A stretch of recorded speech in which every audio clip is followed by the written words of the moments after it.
하나님 말씀 봅니다. 에베소서 2장 1절입니다. 에베소서 2장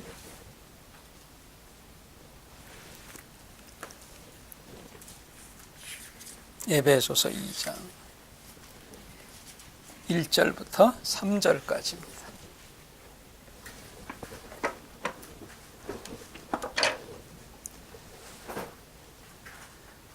에베소 2장, 제가 1절 보고 여러분들이 2절, 3절은 같이 있습니다. 너희의 허물과 죄로 죽었던 너희를 살리셨도다.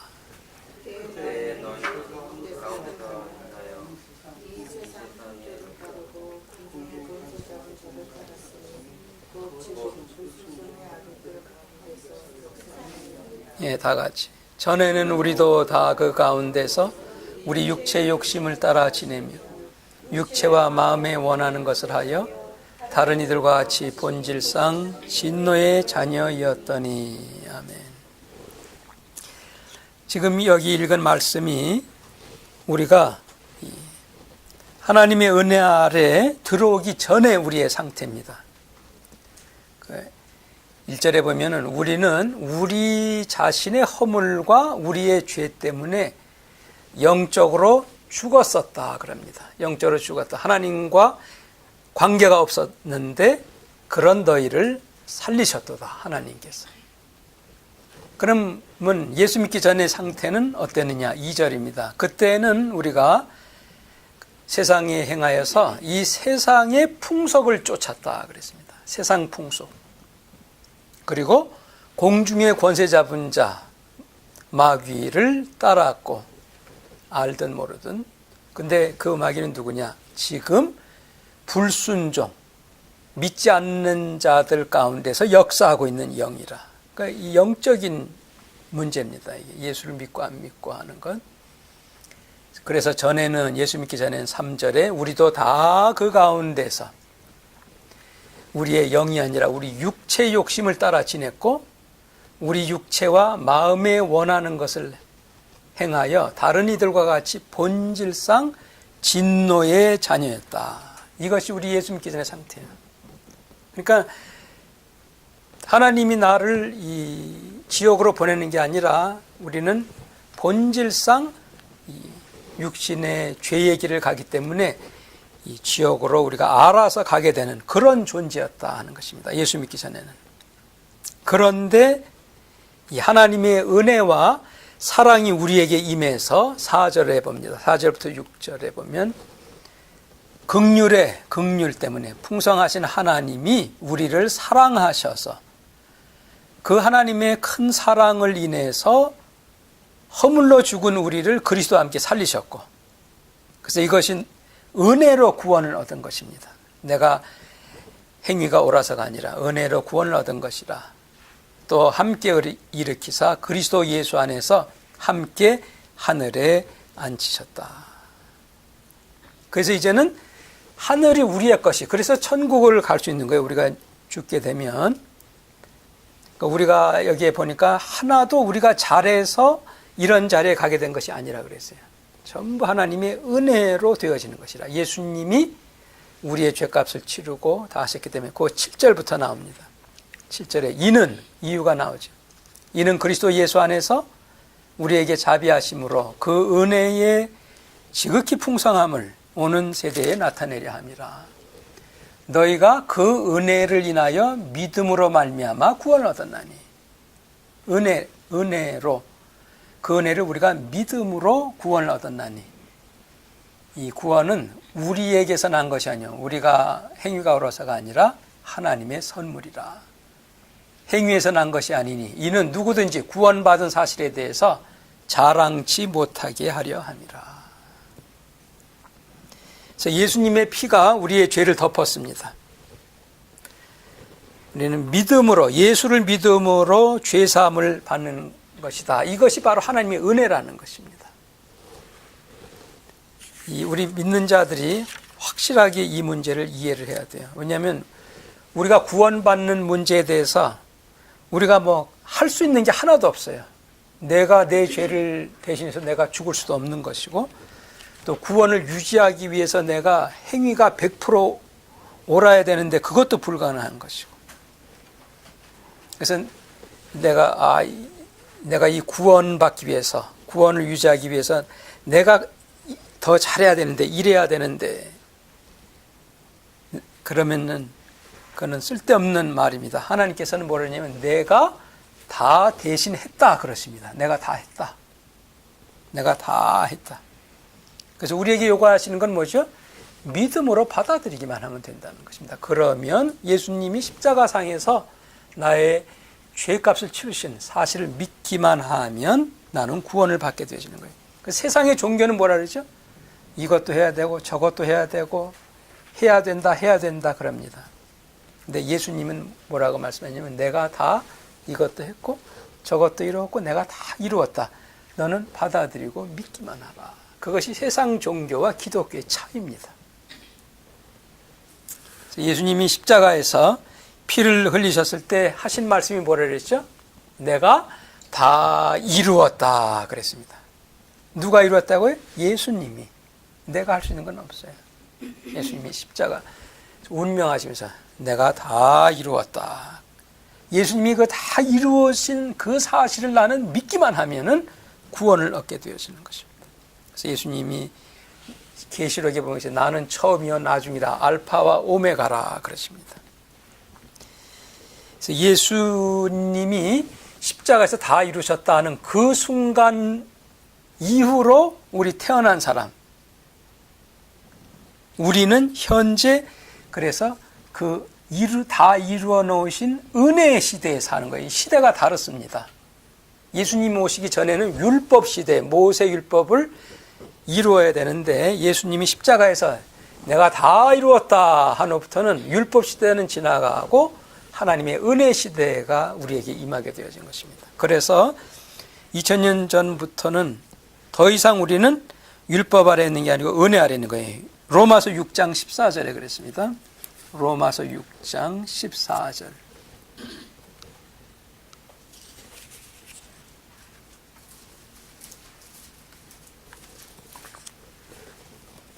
로마서 6장 14절에 죄가 너희를 주관치 못하리니 이제 더 이상 죄가 우리를 주관하지 못해요. 예수님이 죄의 문제를 죄의 값으로 십자가에서 죽으셨기 때문에 죄가 너희를 주관치 못하리니 이는 너희가 법 아래 있지 않고 율법 아래 있습니다. 따라서 해보세요. 우리는 은혜 아래 있습니다. 예수님 오기 전에는 어디 아래 있어요? 율법, 법 아래 삶을 살았는데 예수님이 오신 다음부터 십자가에서 죄값을 치른 다음부터는 그걸 믿기만 하면 되는 은혜 아래 우리는 사는 시대예요. 은혜 아래. 은혜라는 건 받기만 하면 되는 거예요.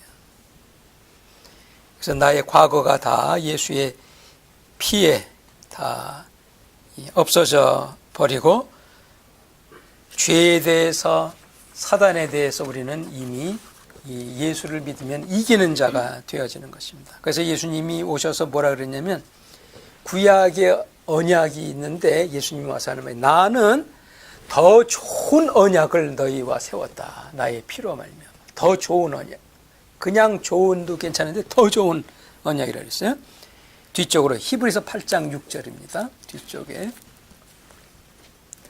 히브리서 8장 6절입니다.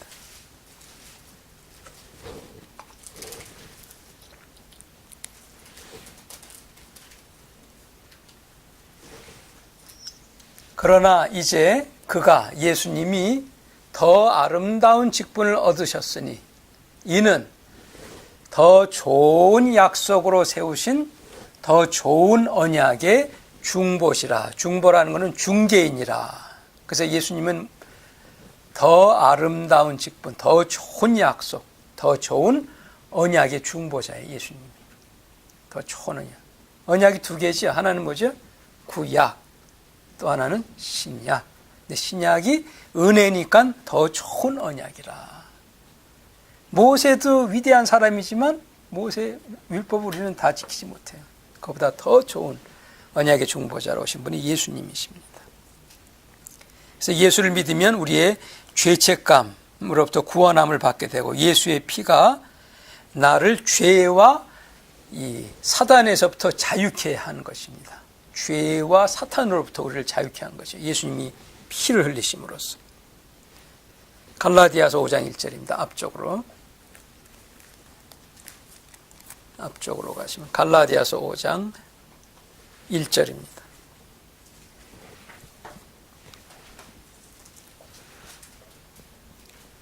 갈라디아서 5장 1절에 그리스도께서 우리로 뭐라 그랬어요?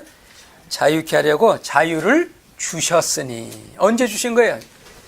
십자가에서 죄의 값으로 값을 치르고 죽으실 때 그리스도께서 우리를 자유케 하려고 자유를 주셨어요. 이게 그리스도께서 하신 일입니다. 그런데 뒤에 건 우리가 해야 돼요. 그러므로 우리는 굳세게 서서, 즉 믿음 위에 서서 우리가 다시는 종의 멍에를 매지 않으면 되는 것입니다.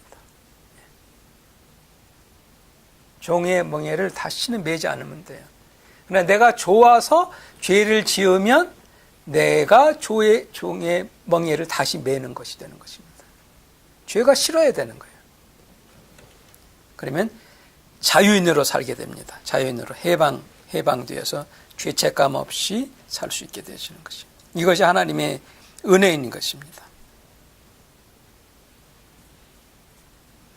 이 사실을 확실하게 알면 더 이상 거기에 대한 의심이 없어요. 진짜 예수님이 나의 모든 죄를 사하셨는가? 그 사하셨다는 것이 우리로 그리스도께서 자유케 했다는 것입니다. 죄로부터. 그래서 죄가 더 이상 우리를 속박할 수 없다 그랬어요. 예수 믿으면 우리는 죄에서 완전히 자유함 얻은 것입니다. 죄사함 받은 것입니다. 아주 확실한 사실이에요. 그래서 이 두려움과 믿음 두 가지가 항상 있는데 이 하나님에 대해서 잘못 알고 있는 사람들이 많이 있습니다. 하나님 아주 잔혹한 분 같아서 우리가 잘못하는 순간만 기다리고 있다가 보고 잘못할 때마다 그냥 채찍으로 탁 때리는 그런 하나님으로 알고 있는데 절대로 하나님 그런 분이 아니에요. 우리 하나님은.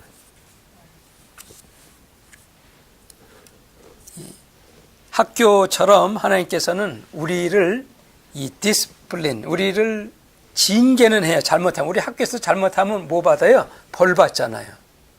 잘못할 때 우리를 잘 되게 하기 위해서 벌은 주시고 징계는 하시지만 항상 하나님은 우리를 사랑하십니다. 사랑이 하나님. 앞쪽으로 갑니다. 시편 103편. 우리가 믿는 하나님이 어떤 분인가를 확실히 알아야 돼요. 시편 103편 8절입니다.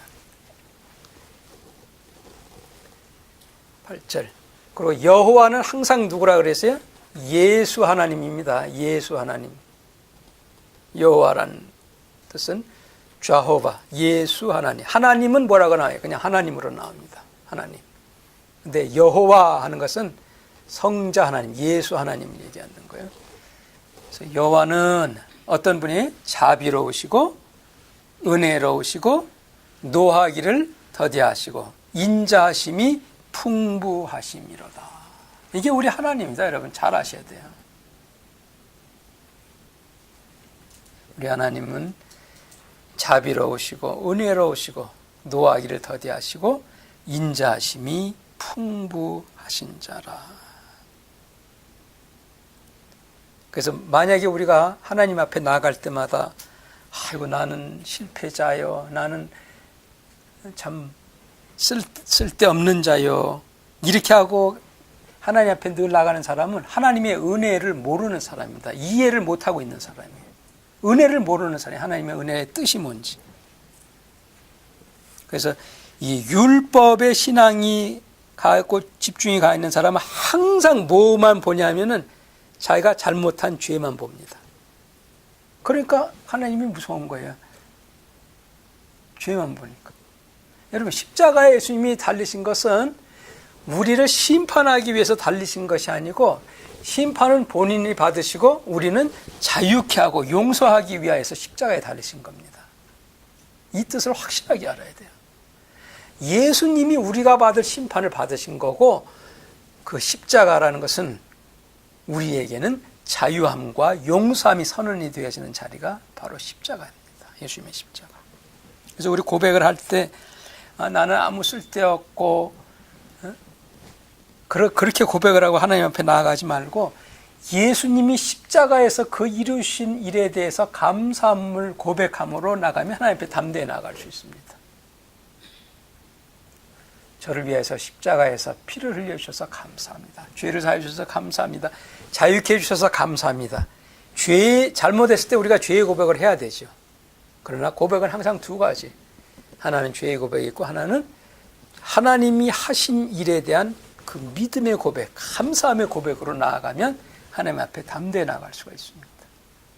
여러분들은 어떻게 했어요?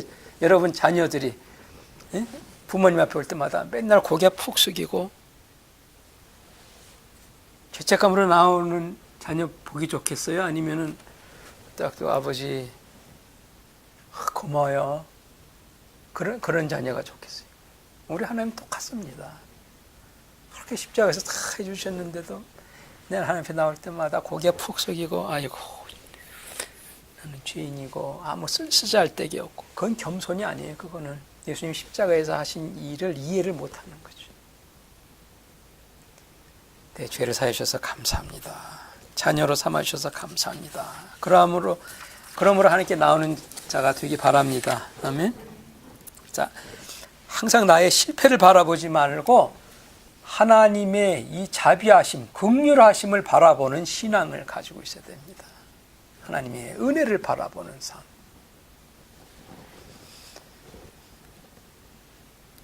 그래서 하나님은 우리를 옆으로 밀어놓는 그런 분이 아니고 항상 우리를 안으시는, 항상 사랑한다 그러시는 분이 우리 하나님입니다. 한쪽으로 밀쳐내놓는 그런 존재가 아니에요. 하나님은 딴 사람은 다 사랑 안 해도 나는 너를 사랑한다 하는 분이 우리 하나님이십니다.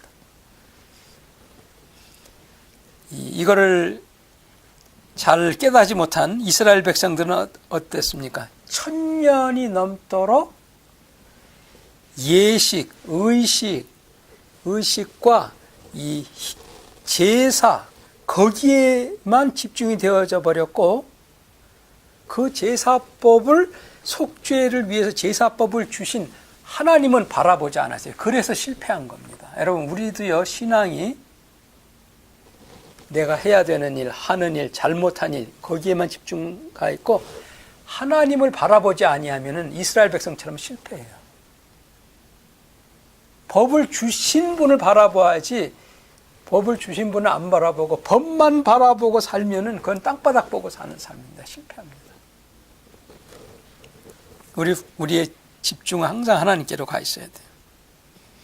그래서 하나님이 구약 전체 여러분 읽어보세요. 항상 하는 말씀이 뭡니까?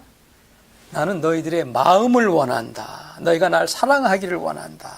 그렇지? 너의 이 행위를 원한다 하는 데가 거의 없습니다.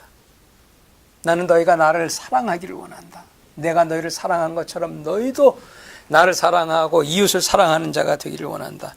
사랑하면 순종은 자동적으로 할 수 있습니다. 맞죠? 네. 사랑하면은 순종은 자동적으로 할 수 있어요. 근데 사랑 없이 순종하려면 어떻습니까? 어이구, 또 하라네. 또 시키네. 그래서 하나님은 우리한테 이거 해라 저거 해라 거기에 집중해 주시는 게 아니에요. 나를 사랑해라. 너의 마음과 뜻과 정성을 나를 사랑하면 내가 말하는 거 쉽게 지킬 수 있다라고 말씀을 합니다. 그래서 신앙생활 잘못하는 사람은 뭐라 하죠? 오늘은 내가 거짓말 안 했고 이제는 11조도 드렸고 하나님 안 바라보고 리스트만 보여요.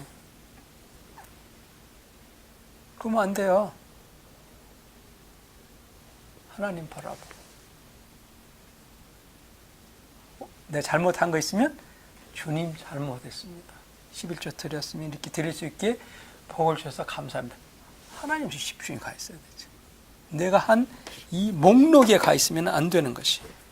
아멘. 하나님은 우리의 관계를 원하시는 거예요. 보세요. 구약부터 신약까지 하나님이 원하시는 건 딱 하나입니다. 신명기 앞쪽으로 가보세요. 신명기 11장. 신명기 11장입니다. 크게 하나만 딱 원하시는 거예요. 크게 여러 가지 법이 있지만 크게 원하시는 건 딱 하나입니다. 신명기 11장 1절입니다. 다 같이 읽어요. 그런즉 내 하나님 여호와를 사랑하여 그 직임과 법도와 규례와 명령을 항상 지키라. 지키는데 어떻게 해서 지키는 거라 그랬어요? 하나님 여호와를 사랑해서 지키라 그랬죠. 사랑하면 나의 직분, 법도, 하나님의 명령을 지킬 수 있다는 거예요. 근데 이걸 거꾸로 하려 봐요. 얼마나 힘들겠어요. 하나님은 사랑 안 하면서 내 직분, 법도, 규례, 명령을 지키려고 해보세요. 못 지키는 것입니다. 그래서 그렇게 이렇게 나온 거예요. 그런즉 내 하나님 여호와를 사랑하여 그렇게 해서 너의 직임과 법도와 규례와 명령을 항상 지키라. 아멘. 그래서 우리가 이렇게 하나님을 사랑하면 그러면 내가 너희가 하는 이 일에 너의 인생을 풍족하게 해주겠다라고 하나님이 약속하고 있습니다. 네가 너의 직분을 잘 행하고 나의 법을 잘 지키면 그러면 내가 너에게 복을 주겠다 그러지 않았어요. 조금 못 지키고 실수하고 실패하더라도 나를 사랑하면 그런 것을 하나님께서 덮어주면서 복을 주겠다라고 말씀을 합니다. 사랑을 하면. 저도 이 부모고 또 여러 직원들도 건일이고 그러니까 이런 말씀 아주 정확하게 저는 이해를 합니다. 자녀가 나를 아빠 사랑해 그러고 우리 직원 중에서도 조금 못해요. 막 실수도 하고 그런데도 나를 사랑하는 사람이 있으면 그 조금 못 지키고 실수하는 건 별로 안 보입니다. 그런데 나는 사랑 안 하고 맨날 나한테 밉다 그러고 그러면서 나 오늘 이것도 했는데 저것도 했는데 그러면 나한테는 안 통합니다. 그건 네 맘대로 해. 그러면 하나님 똑같아요. 보세요. 그런 자에게 복을 준다 그럽니다. 13절로 갑니다. 13절에 내가 오늘날 너에게 명하는 나의 명령을 너희가 만일 청종하면 나의 명령이 뭔가 보세요. 오늘날 너에게 명하는 하나님의 명령이 뭐예요? 뭐죠? 너의 하나님 여호와를 사랑하여. 이게 하나님의 명령이라는 거예요. 하나님을 사랑해서 내 마음을 다하고 성품을 다하여서 섬기면, 사랑해서 나를 섬기면 그러면 여호와께서 너의 땅에 이른 비 늦은 비 적당한 때 내리시고 너희가 곡식과 포도주가 기름을 얻게 되고 육축을 위하여 들에 풀이 나게 하리니 내가 먹고 배부를 것이라. 신명기 11장 13절 말씀입니다.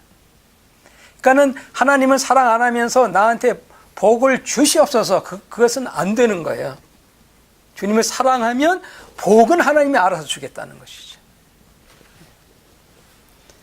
그래서 우리 집중은 사랑, 하나님을 사랑하는 거기에 집중이 가 있어야 되는 것입니다. 율법을 지키려고 하면 안 돼요. 법을 나 오늘 이거 했는데 저거 했는데 하나님 뭐라냐면 불가능하다. 너 절대로 내가 말하는 법 다 지킨 사람이 이 세상에 한 명도 없다 그러십니다. 율법을 주신 목적은요, 다 지키라고 주신 게 아닙니다.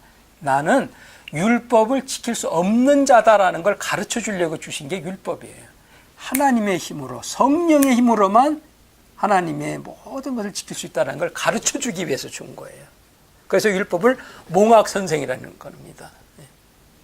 그런데 그걸 모르고 율법 지킴 이걸 지키려고 하는 건 안 되는 거예요. 신약으로 뒤쪽으로 갑니다. 갈라디아서 2장 16절.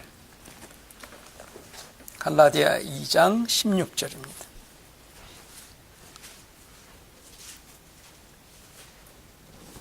신약입니다. 갈라디아서 2장 16절. 사람이 의롭게 되는 것, 의롭다는 것은 옳게라는 뜻이죠. 사람이 옳게 되는 것은 율법의 행위에서 난 것이 아니요, 오직 예수 그리스도를 믿음으로 말미암은 줄 아는 거로. 그래서 우리가 예수 그리스도를 믿나니 이는 우리가 율법의 행위에서가 아니고 그리스도를 믿음으로 의롭다함을 옳다함을 얻게 하려 함이라. 보세요. 율법의 행위로는 율법을 지킴으로는 의롭다함, 옳게 함을 얻을 육체가 없느니라. 육체라는 건 뭐냐면 그렇게 얻을 수 있는 사람은 이 세상에 없다 그랬습니다. 이 세상에 아무도 한 명도 하나님의 율법을 지킬 자는 없습니다. 그러면 어떻게 하면 우리가 하나님의 이 모든 법을 지킬 수가 있습니까? 어떻게 하면 지킬 수 있어요? 하나님의 법을 지킬 수 있게 하기 위해 우리 힘으로 안 되니까 보내주신 분이 바로 성령입니다. 성령의 힘으로는 말씀대로 살아갈 수가 있어요. 성령의 힘으로. 그 마지막 보고 마칩니다. 앞쪽으로 에스겔 36장 27절입니다. 그래서 성령을 보내주신 거예요.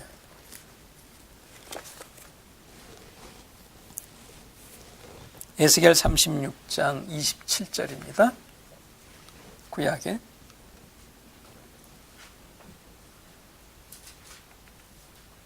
에스겔 36장 27절에 또 하나님 말합니다. 내 신을, 성령을, 하나님의 신을 너희 속에 두어서 너희로 내 율례를 행하게 하리니 너희가 내 규례를 지켜 행할지니라. 하나님의 율례, 법은 뭐로만 우리가 지킬 수 있어요? 하나님의 신, 성령의 힘으로만 우리는 지킬 수 있는 것입니다. 그러니까 내 힘으로 지키려고 그러지 마세요. 성령의 충만함을 받아서 말씀대로 살아가는 그런 저와 여러분이 되기를 바랍니다. 기도하겠습니다. 하나님 아버지 감사합니다. 참 놀라운 하나님의 은혜, 하나님의 유일하신 아들 예수 그리스도를 이 세상에 보내주셔서 우리의 죄의 심판을 다 십자가상에서 받으시고 다 이루었다는 주님을 믿으면 우리는 율법에서, 죄에서, 사단에게서부터 자유함을 얻게 하셔서 우리에게 요구하시는 것은 이제는 이러한 하나님을 너의 마음과 뜻과 정성을 다해서 사랑하기만 하면, 그리고 성령의 충만함을 날마다 받아 살면 주의 말씀대로 사는 자가 된다 하신 이 오늘의 말씀 저희들 잘 알아듣고 놀라운 하나님의 은혜 속에 누리면서 사는 저희들이 되게 해 주시옵소서. 예수님 이름으로 기도합니다.